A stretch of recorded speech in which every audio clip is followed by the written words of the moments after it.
Gipadayag, Kapitulo 1. Kining basahona, nag-asoy sa mga butang nga gipadayag sa Dios kang Hesukristo, aron iyang ipakita sa mga sulugoon sa Dios ang mahitabo sa dili madugay.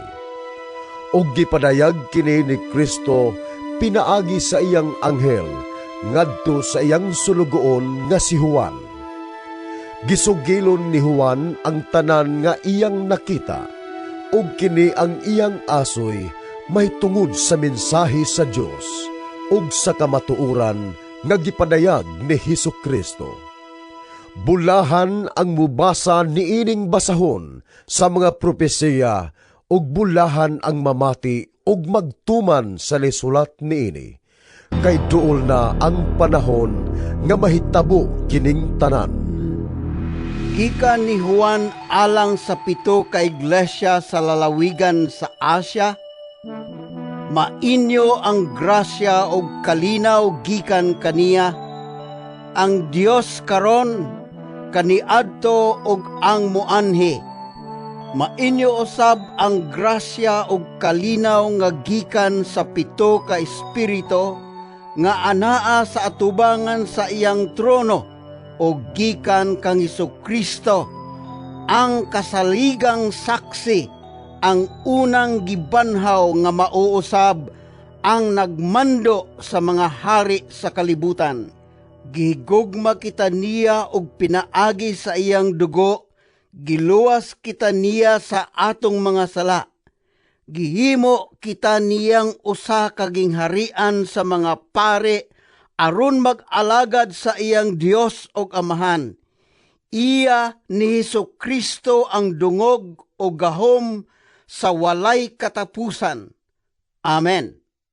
Tanawa unya. Muanhi siya uban sa mga panganod ug makita gayud siya sa tanan lakip sa naglansang kaniya. Magminatay ang tanang katawhan sa yuta tungod kaniya. Tinuod gayud kini. Amen. Ako ang Alpha ug ang Omega. Nag-ingon ang Ginoong Dios nga labing gamhanan, ang Dios karon, kaniadto ug ang muanhi. Ako si Juan, nga inyong igsoon og ingon nga sumusunod ni Jesus, nakig-ambit kaninyo sa mapailubong paglahutay sa mga pag-antos nga mudangat kanila nga sakop sa gingharian sa Dios. Gidala ako ngadto sa pulo sa Patmos, tungod kay gisangyaw kuman ang pulong sa Dios ug ang kamatuoran nga gipadayag ni Jesus. Sa adlaw sa Ginoo, gigamhan ako sa espiritu ug nadungog ko gikan sa akong loyo ang kusog nga tingog nga milanog sama sa usa ka trompeta.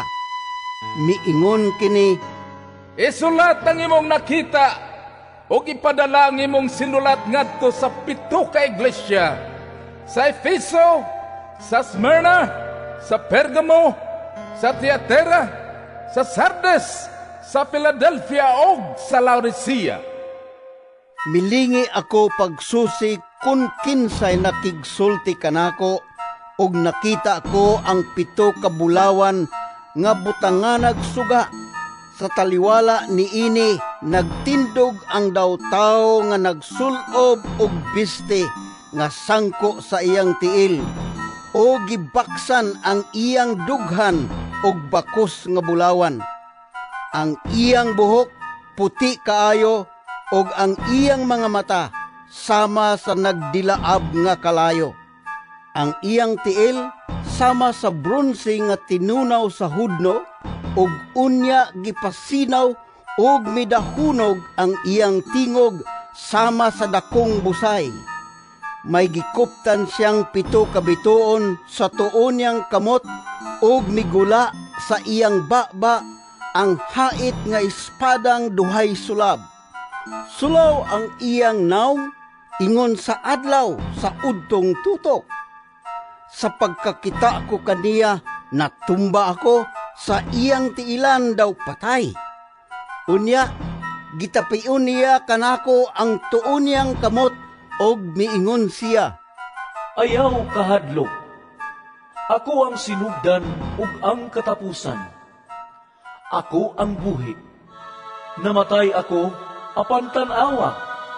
Buhi ako ug dili na gayud mamatay. Ilalom sa akong gahom ang kamatayon ug ang Hades. Isulat ang mga butang nga imong nakita, ang nahitabo karon ug ang mahitabo unya. Ania ang tinagong kahulugan sa 7 ka bituon nga nakita mo sa akong tuong kamot, ug sa 7 ka bulawan nga butanganag suga. Ang 7 ka bituon mao ang mga anghel sa 7 ka iglesia, ug ang 7 ka butanganag suga mao ang 7 ka iglesia.